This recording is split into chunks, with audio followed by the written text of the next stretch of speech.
I am very glad for the opportunity to be here. I had an occasion to speak some years ago about Stan's remarkable accomplishments at the IMF when he left the IMF. And I had an occasion some months ago to speak about his remarkable accomplishments at the Israeli Central Bank when he left the Israeli Central Bank. So I will not speak about either of those accomplishments this afternoon. Instead, the number that is in my mind is a number that I would guess is entirely unfamiliar to most of the people in this room, but is familiar to all of the people on this stage, and that is 14,462. That is the course number that Stan Fisher's course in monetary economics at MIT for graduate students was.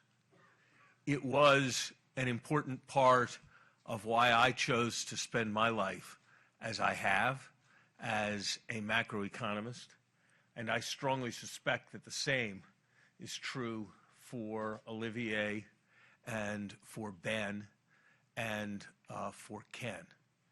It was a remarkable intellectual experience, and it was remarkable also because Stan never lost sight of the fact that this was not just an intellectual game. Getting these questions right made a profound difference in the lives of nations and their peoples. So I will leave it to others to talk about the IMF and Israel. And I will say to you, Stan, thank you on behalf of all of us for 14,462 and all you have taught us ever since.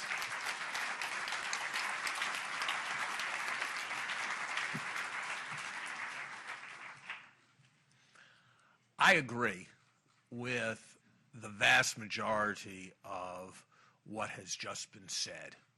The importance of moving rapidly, the importance of providing liquidity decisively, the importance of not allowing financial problems to languish, the importance of erecting sound and comprehensive frameworks to prevent future crises.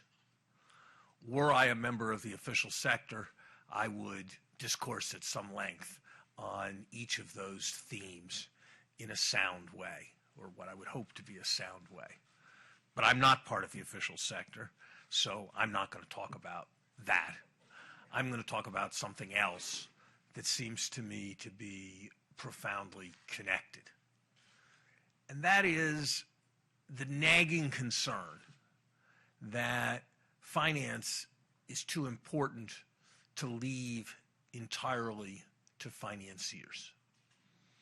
We have all agreed, and I think our agreement is warranted, that a remarkable job was done in containing the 2007-2008 crisis. That an event that in the fall of 2008 was, by most of the statistics, GDP, industrial production, employment, world trade, the stock market, worse than the fall of 1929 and the winter of 1930, ended up in a way that bears very little resemblance to the Great Depression. That is a huge achievement for which we rightly celebrate Ben and many others. There is a panic, and that time will surely come somewhere and someplace. But there is, I think, another aspect of the situation that warrants our close attention and tends to receive insufficient reflection. And it is this: the share of men or women or adults in the United States who are working today is essentially the same as it was 4 years ago. 4 Years ago, the financial panic had been arrested. The TARP money had been paid back.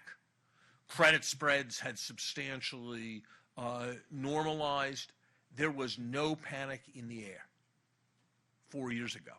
That was a great achievement, how rapidly that happened.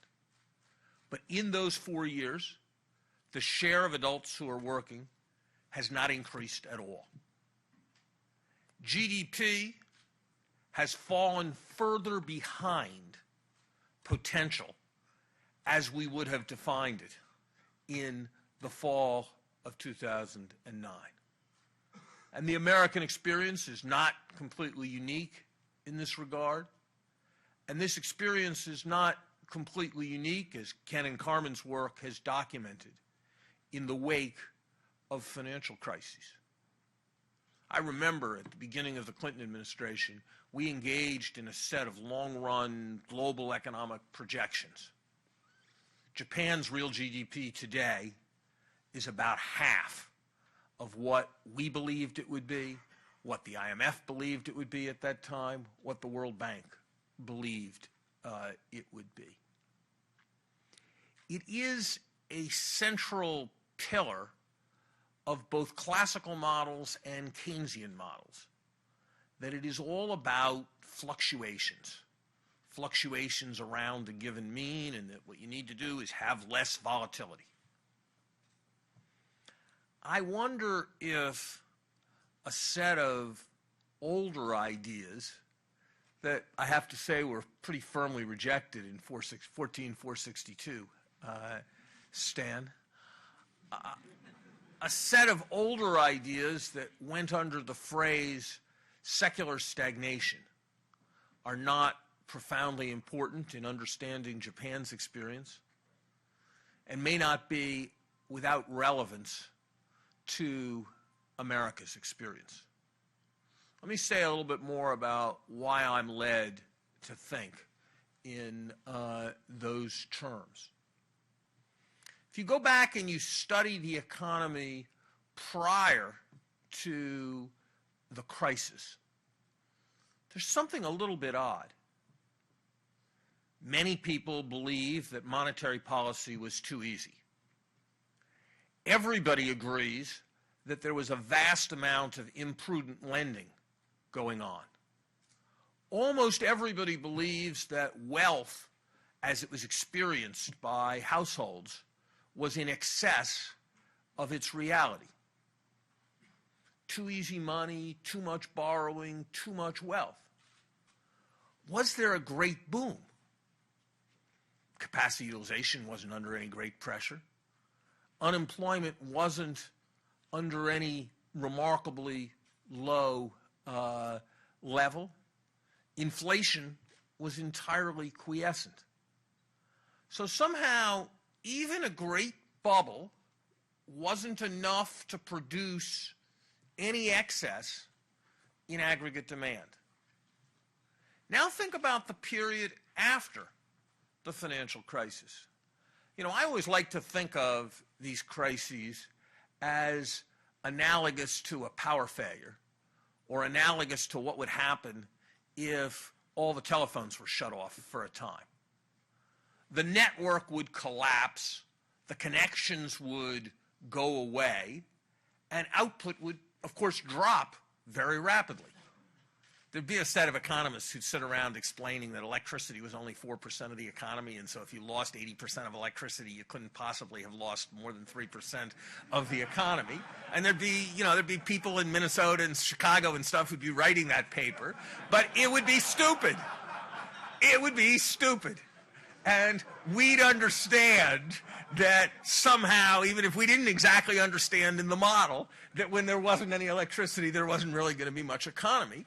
And something similar was true with respect to financial flows and financial interconnection. And that's why it's so important to get the lights back on, and that's why it's so important to contain the financial system. But imagine my experiment where for 3 months or 2 months, 80% of the electricity went off. GDP would collapse. But then ask yourself, what do you think would happen to the GDP afterwards? You'd kind of expect that there'd be a lot of catch-up. that all the stuff where inventories got run down would get produced much faster. So you'd actually kind of expect that once things normalized, you'd get more GDP than you otherwise would have had. Not that 4 years later, you'd still be having substantially less than you had before.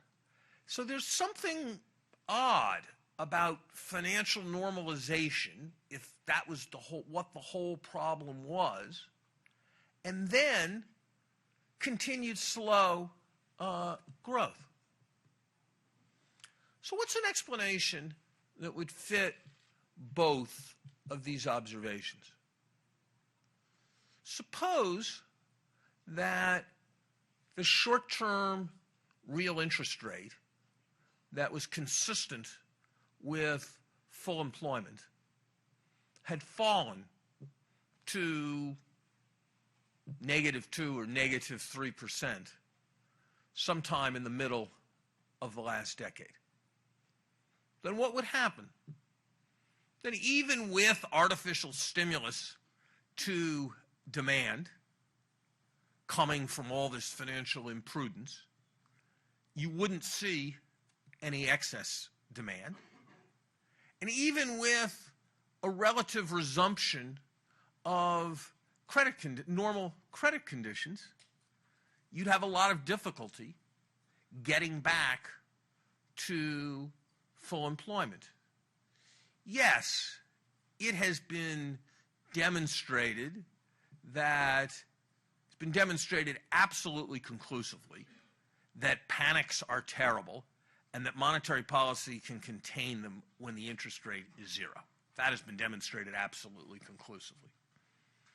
It has been demonstrated less conclusively, but presumptively, that when short-term interest rates are zero, monetary policy can affect a constellation of other asset prices in ways that support demand, even when the short-term interest rate can't be lowered.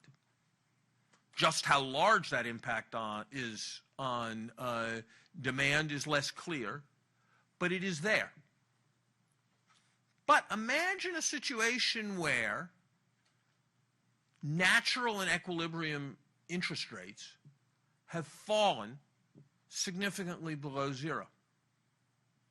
Then conventional macroeconomic thinking leaves us in a very serious problem, because we all seem to agree that whereas you can keep the federal funds rate at a low level forever, it's much harder to do extraordinary measures beyond that forever.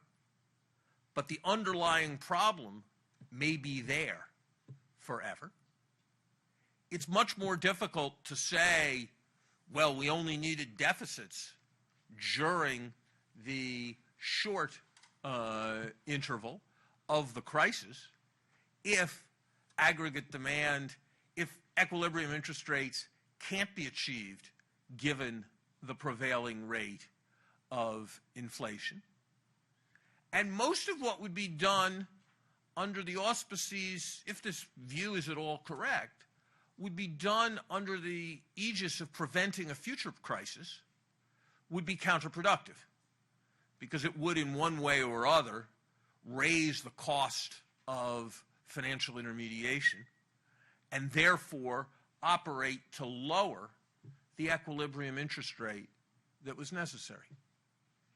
Now, this may all be madness, and I may not have this right at all.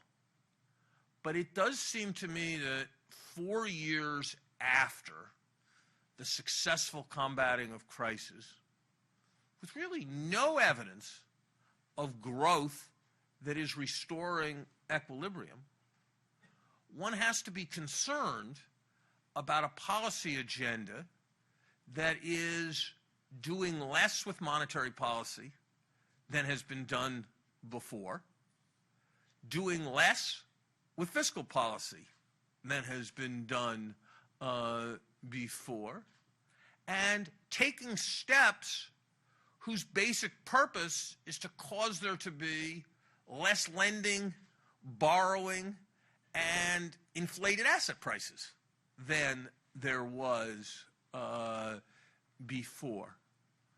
So my lesson from this crisis is, and my overarching lesson, which I have to say I think the world has under-internalized, is that it is not over until it is over, and that is surely not right now and cannot be judged relative to the extent of financial panic. And that we may well need, in the years ahead, to think about how we manage an economy in which the zero nominal interest rate is a chronic and systemic inhibitor of economic activity, holding our economies back below their potential. Thank you very much.